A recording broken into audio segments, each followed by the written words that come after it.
Title cards ఇంట్రోతోనే కురుక్షేత్రం వారిని చూపిస్తారు. అందులో ఎవరెవరు ఉన్నారో గమనించారా? లార్డ్ కృష్ణ, భీష్మ, అభిమన్యుడు, కర్ణుడు, ద్రోణాచార్యుడు. చెప్పాలంటే మూవీ ఫస్ట్ ఇంట్రోతోనే స్టార్ట్ అయింది.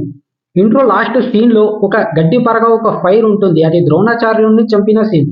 నెక్స్ట్ మూవీ స్టార్ట్ అవ్వగానే ఫస్ట్ సీనే గడ్డి పరక and fire. Intro last scene లో గడ్డి పరక పచ్చిగా ఉంటుంది. మూవీ ఫస్ట్ సీన్ లో అది ఎండిపోయి ఉంటుంది. అండ్ ఇక్కడ డీటెయిలింగ్ ఏంటంటే కురుక్షేత్రం వారు 18 డేస్ జరుగుతుంది. ద్రోణాచార్యుడిని చంపింది వార్ స్టార్ట్ అయిన కొన్ని రోజులకి. అండ్ అశ్వత్థామ ఆ గడ్డి పరకతో బ్రహ్మాస్త్రం వేసింది వార్ కంప్లీట్ అయ్యాక. సో ఆ గడ్డి పరక చనిపోయింది, కానీ ఆ ఫైర్ ఇంకా రగులుతూనే ఉంది. వార్ అయ్యాక కూడా అని డీటెయిలింగ్ ని మర్చిపోకుండా అశ్విన్ గారు మనకు చూపించారు. అశ్వత్థామ బ్రహ్మాస్త్రం యూజ్ చేయక ముందు అక్కడ తక్కువ గాలి ఉంటుంది, అలాగే ఆకాశంలో ఎలాంటి మార్పులు కూడా ఉండవు. కానీ ఒకసారి బ్రహ్మాస్త్రం రిలీజ్ చేశాక క్లైమేట్ మొత్తం పూర్తిగా మారిపోతుంది. హెవీగా గాలి వస్తుంది అండ్ అలాగే ఆకాశంలో పెద్ద పెద్ద మెరుపులు కూడా వస్తాయి.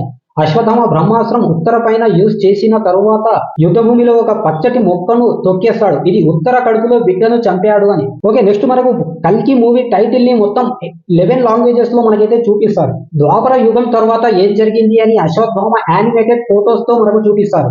ఆ లాస్ట్ సీన్ లో అశ్వత్థామ క్యారెక్టర్ ఒక టెంపుల్ లోకి వెళ్ళింది. ఆ టెంపుల్ లోకి రాయ వెళ్ళక ముందు నుంచే ఆ టెంపుల్ టాప్ వర్డ్ ను చూపిస్తారు. కాశీలో ఉండే వెహికల్స్ కి నంబర్ ప్లేట్ కూడా ఉంటుంది అని చూపించారు. గంగా రివేర్ పైన ఉన్న బ్రిడ్జ్ పడిపోవడం కూడా మనం ఇక్కడ చూడొచ్చు. రాయా ఫస్ట్ ఇంట్రడక్షన్ సీన్ లో రాజేంద్ర ప్రసాద్ ఎవరు మీ అక్కయ్య అని అడిగినప్పుడు ఆ పిల్లాడు ఒక సెకండ్ కిందకి పైకి చూస్తాడు. అంటే తనకు తెలీదు రాయా అమ్మాయి అని. కానీ అక్కడ డైలాగ్ ఏం అవసరం లేదని జస్ట్ ఎక్స్ప్రెషన్స్ తో మాత్రమే నాగశ్విన్ మనకు చూపించారు. ప్రెసెంట్ మన కాశీలో మణికర్ణ ఘాట్ లో దహన సంస్కారాలు చేస్తుంటారు. అది గంగా నది ఒడ్డున ఉంటుంది. రోజుకు కొన్ని వేల దహన సంస్కారాలు ఇక్కడ జరుగుతూ ఉంటాయి. కానీ ఫ్యూచర్ కాశీలో ఈ సీన్ లో ఒక క్రిమికేషన్ జరుగుతున్నట్టు మనకు చూపిస్తారు. అంటే చనిపోవడానికి కూడా పాపులేషన్ లేదు అన్నట్టు చూపిస్తారు. గ్రేట్ డీటెయిలింగ్ అసలు. వీళ్ళ వెహికల్స్ కాశీలోకి ఎంటర్ అయినప్పుడు క్లోజ్ గా అబ్జర్వ్ చేస్తే వారణాసి అనే సైన్ బోర్డ్ పడిపోయి ఉంటుంది. అండ్ అలాగే పక్కన కొన్ని పడిపోయిన టెంపుల్స్ కూడా ఉంటాయి. ఇది మామూలు డీటెయిలింగ్ కాదు నాగశ్విన్ గారు.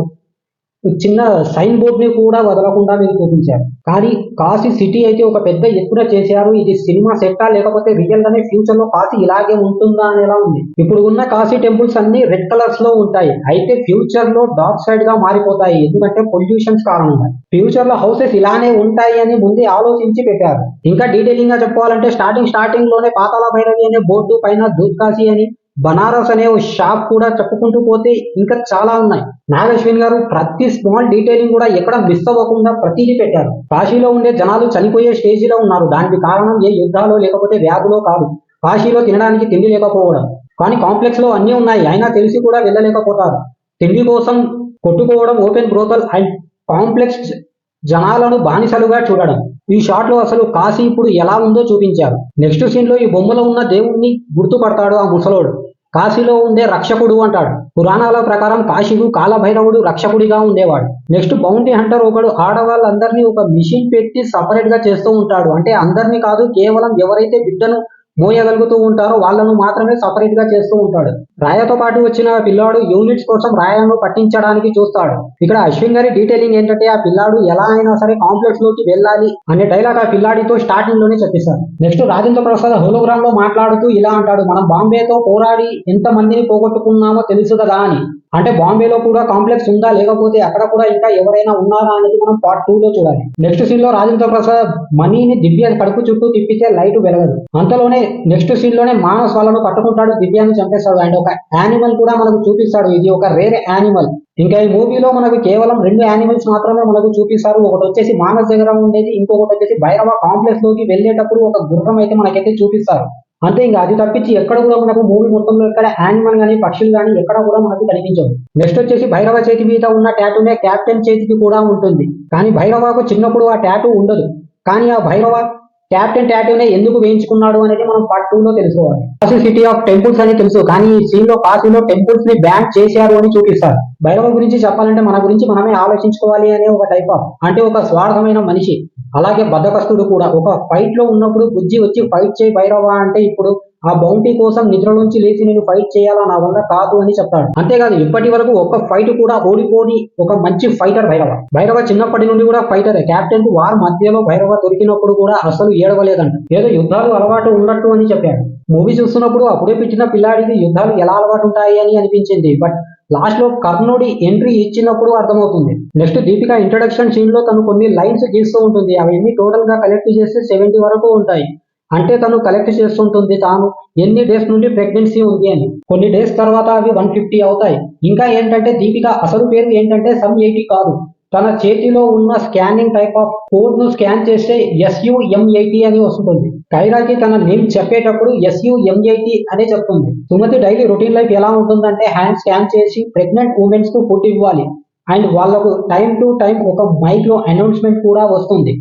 క్యాండీ సర్వీస్ ఆర్ సబ్జెక్ట్ అంటూ. దీపిక సీన్స్ అన్ని మనం రియాలిటీగా ఫీల్ అవ్వాలి అని ఇలా పెట్టారు. అండ్ వాళ్ళకు వేరే వేరే డ్రెస్ కోడ్ కూడా ఉంటుంది. ప్రెగ్నెంట్ ఉమెన్స్ కి వైట్ అండ్ సర్వీస్ చేసే వాళ్ళకు బ్లాక్.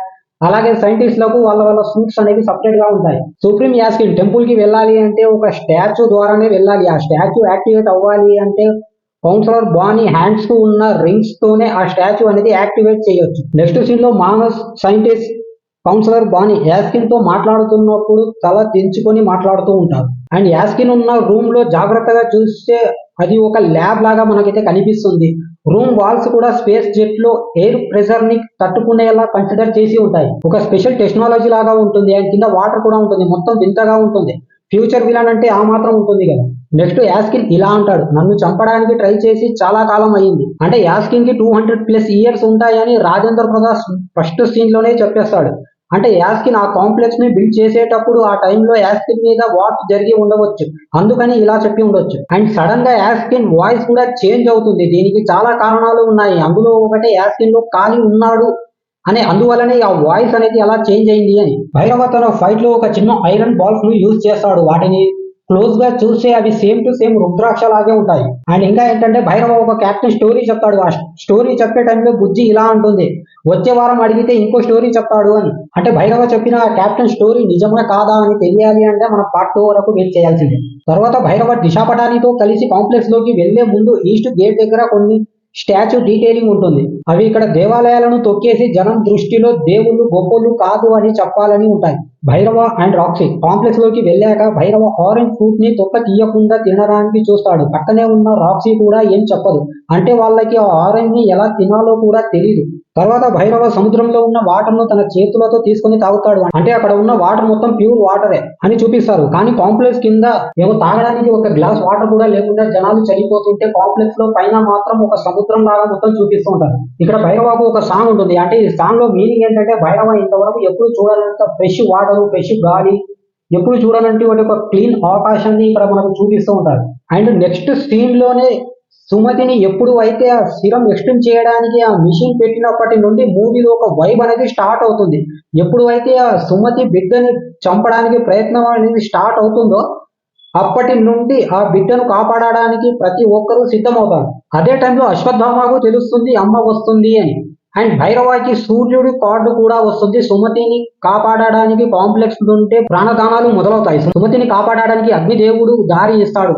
ఇలా ఒక వైబ్ అనేది స్టార్ట్ అవుతుంది. అలాగే అశ్వత్థామ ఇంట్రో సీన్ ను గమనిస్తే ఫస్ట్ షాట్ లోనే విగ్రహం నుండి అశ్వత్థామను చూపిస్తారు. మనకు ఫస్ట్ అశ్వత్థామనే కనిపిస్తాడు. కానీ జాగ్రత్తగా గమనిస్తే విజయధనుసు కూడా కనిపిస్తుంది. అశ్వత్థామ కళ్ళు తెరిచిన వెంటనే మొదటగా చూసేది విజయధనుసుని. అండ్ నెక్స్ట్ షాట్ లోనే భైరవ ఒక షాప్ దగ్గర తాగుతూ కనిపిస్తాడు. బ్యాక్గ్రౌండ్ లో డౌన్ టౌన్ అని ఉంటుంది. దాని పక్కనే కళ్ళు కొట్టు అని ఉంటుంది. ఓల్డ్ డేస్ లో కళ్ళు దుకాణాలు ఉండేవి, కానీ ఫ్యూచర్ లో కూడా కళ్ళు ఉంటుంది అని చూపించారు.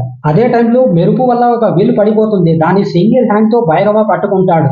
అండ్ దాని వెనకాల లార్డ్ విష్ణు విగ్రహం ఉంటుంది. ఇక్కడ మెంటల్ ఎక్కించే ఒక క్లూ ఉంటుంది. కురుక్షేత్రం వారిలో కర్ణుడు కూడా రథచక్రాలను లేపుతూ చనిపోతాడు. ఇక్కడ కూడా భైరవ కర్ణుడిగా మళ్ళీ పుట్టాడు అని సీన్ లో చూపిస్తారు. మహాభారతంలో కృష్ణుడికి ఆపోజిట్ గా ఫైట్ చేశాడు కర్ణుడు, కానీ మళ్ళీ భైరవగా పుట్టి లార్డ్ విష్ణును కాపాడడానికి మళ్ళీ వచ్చాడు. ఇక్కడ పడిపోతున్న విగ్రహాన్ని తనకు తెలియకుండా పట్టుకొని కాపాడుతాడు భైరవ. తర్వాత భైరవ బుజ్జితో ఇలా అంటాడు, ఏదో మారినట్టు ఉంది బుజ్జి. అంటే తనకు తెలుస్తుంది తనలో ఏదో ఒక మార్పు వచ్చింది అని. ఎప్పుడైతే సుమతిని మిషన్ లో పెట్టి ఆ బిడ్డను చంపాలనుకుంటారో అక్కడి నుండే శక్తులు అన్ని యాక్టివేట్ అవుతాయి. అందులో ఒకటే భైరవ, అదే కర్ణుడు. ఇప్పటి వరకు మీరు వినింది కల్కి ఫస్ట్ హాఫ్ లో మైక్రో డీటెయిలింగ్ మాత్రమే, ఇంకా పార్ట్ 2 కూడా ఉంది. మొత్తం ఈ వీడియోలోనే చేస్తే వీడియో అనేది లెంత్ ఎక్కువైపోతుంది అనేసి మొత్తం ఒక వీడియోలో కాకుండా 2 పార్ట్లుగా చేస్తున్నాను. సో ఇది మొదటి పార్ట్. సో పూర్తిగా చూసిన ప్రతి ఒక్కరైతే లైక్ అయితే చేయండి, అలాగే ఛానల్ ని సబ్స్క్రైబ్ చేసుకోండి. దీనికి సంబంధించిన పార్ట్ 2 కూడా త్వరలోనే వస్తుంది.